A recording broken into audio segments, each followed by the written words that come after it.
नमस्कार.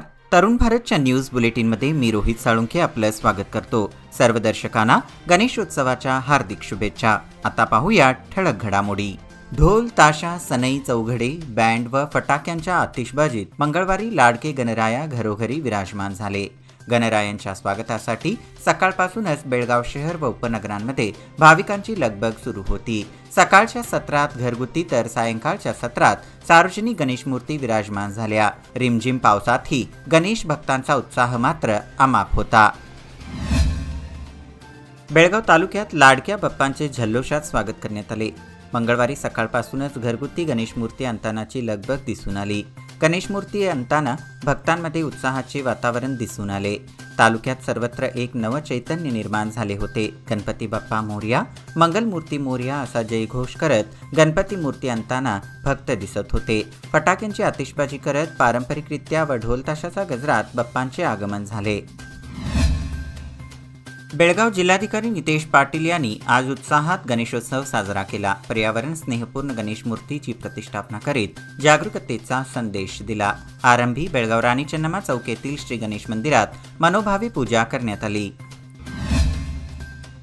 भारताच्या नव्या संसदेत मंगळवारपासून संसदीय कामकाजाचा शंखनाद झाला आहे. 5 दिवसीय संसदेच्या विशेष अधिवेशनाचा दुसरा दिवस नव्या संसद भवनात पार पडला आहे. पंतप्रधान नरेंद्र मोदींनी 10 डिसेंबर 2020 रोजी नव्या संसद भवनाचे उद्घाटन केले होते. आता पंतप्रधान मोदी या संसद भवनाची निर्मिती करण्यात योगदान देणाऱ्या 60,000 कामगारांना सन्मानित करणार आहेत.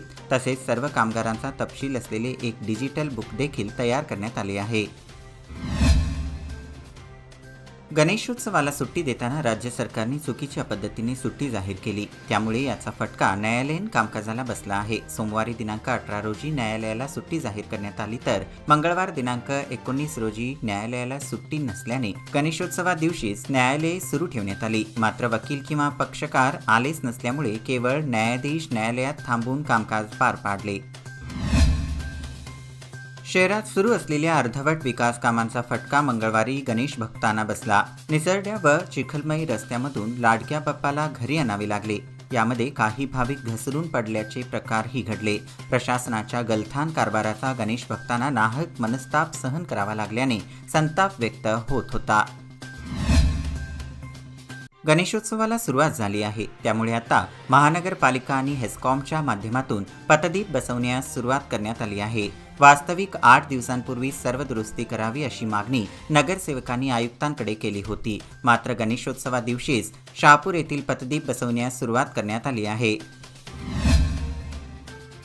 माचीसची काडी पेटवून टाकल्यानंतर लगेचच आग लागेल अशा प्रकारे तालुक्यातील पिके पावसाभावी करपली आहेत. असे असताना बेळगाव व खानापूर तालुका दुष्काळग्रस्त यादीतून वगळण्यात आल्याने शेतकऱ्यातून संताप व्यक्त करण्यात येत आहे. यासाठी लवकरच जिल्हाधिकारी कार्यालयावर मोर्चा काढण्यात येणार असल्याचे शेतकरी नेत्यांकडून सांगण्यात येत आहे.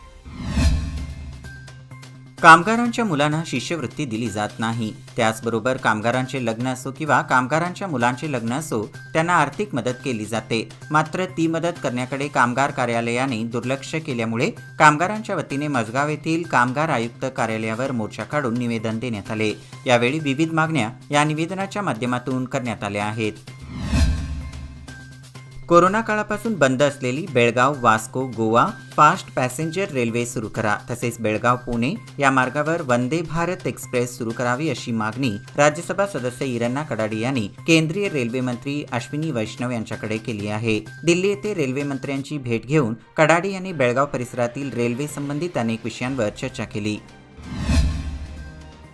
खडगल्ली येथे सालाबादप्रमाणे यावर्षीही मरगाई लक्ष्मी यात्रोत्सवाला सुरुवात झाली आहे. मंगळवार दिनांक 19 ते गुरुवार दिनांक 21 या कालावधीत ओटी भरण्याचा कार्यक्रम होणार आहे. गुरुवार दिनांक 21 रोजी पडल्या भरण्याचा कार्यक्रम होणार आहे.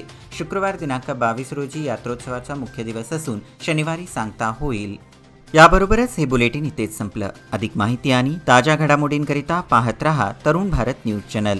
तसेच आमच्या चॅनलला लाईक, शेअर आणि सबस्क्राईब करायला विसरू नका. विश्वासार्ह बातम्यांसाठी दररोज सकाळी वाचा दैनिक तरुण भारत. धन्यवाद.